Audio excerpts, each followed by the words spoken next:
They say some of the worst decisions come dressed as comfort. I never thought I'd be the kind of woman who gave herself away so freely, until I did. And once I did, I believed I was in control. But there's always a turning point. A moment where control vanishes. Where what you gave willingly is no longer yours to reclaim. This is my story. Unfiltered. Unforgiven. Unapologetically human. My name is Savannah. I'm 38. A school administrator. A wife of 14 years. A mother of 3. And once upon a time, I was everything they said a good woman should be. But good doesn't mean fulfilled. Loyal doesn't mean satisfied.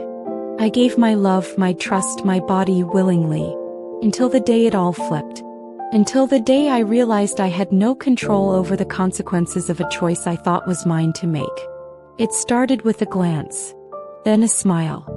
Then a conversation that lasted 2 hours longer than it should have. His name was Marcus. He wasn't my type. He was younger. Funnier. Bolder.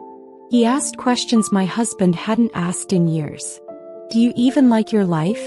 he asked once. And I didn't know what to say. That was the beginning. We connected more after the seminar. It became a little too easy to talk to him, too easy to laugh at his jokes. I started responding faster to his messages, lingering longer at work, and looking forward to the next meeting with a kind of excitement I hadn't felt in years. One day he sent me a message, "Let's skip the next boring committee lunch. Just us." I said yes. He picked a small cafe 3 blocks away. We sat in a booth in the back where no one from the district office would walk in. That hour felt like a vacation. It started with lunch, then turned into wine, then hotels, and every step felt like mine. I told myself I was choosing it, that I was still in control, but I was already slipping. I made rules. No overnight stays. No meeting outside city limits. No texting after midnight. No talking about feelings. One by one I broke every rule. The first time I stayed overnight, I lied to my husband about a conference. The hotel room was cheap, the sheets rough. But I didn't care. I felt reckless. Alive. Marcus whispered in my ear that night, "You don't belong in that house anymore." And part of me believed him. I gave him everything he asked for. What started as passion turned into a performance. He wanted more. More time. More control. More of me. He started checking in too much. "Why didn't you text back? You're with him now, aren't you?" I started getting anxious when I saw his name on my phone. But still, I didn't stop. Because walking away meant going back to a life where I felt invisible. We were in a hotel 2 hours outside the city. Supposed to be a weekend getaway. He said he had a surprise. It wasn't romantic. It was a confrontation. "You're not serious about leaving him," he said. I told him I never promised I would. He threw a glass. Not at me, but near enough. I flinched, and something inside me shifted. The illusion broke. I wasn't in control. He had become the same silence I tried to escape. The drive back was quiet. He dropped me off without a word. I walked inside, went straight to the bathroom and looked at myself in the mirror. The woman staring back looked tired. Her eyes weren't glowing. She was drained. I sat on the edge of the tub and cried.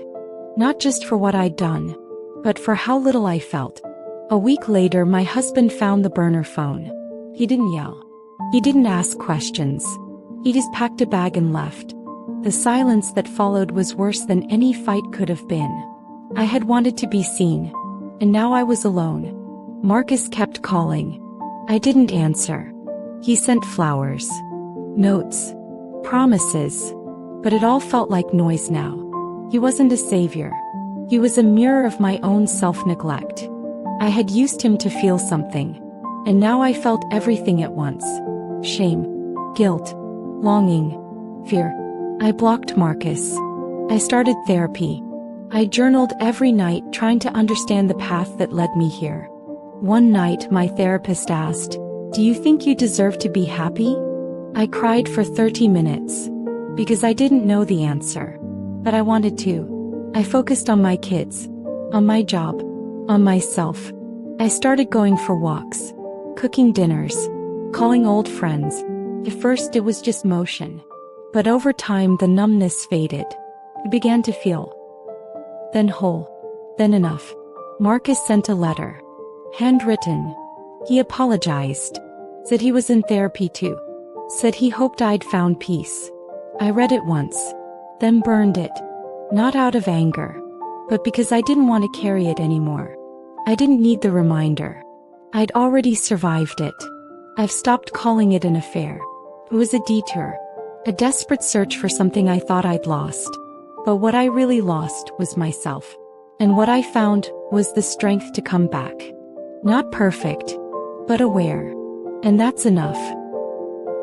If you've ever given too much in the hope of being seen, this story is for you. If you've ever confused intensity with love, this story is for you. If you're trying to reclaim the pieces you gave away, this story is for you. You're not alone. Your healing starts with truth. Subscribe for more powerful, raw, and real stories about the complex shades of love, betrayal, and becoming whole again. Your voice matters. Share your thoughts below.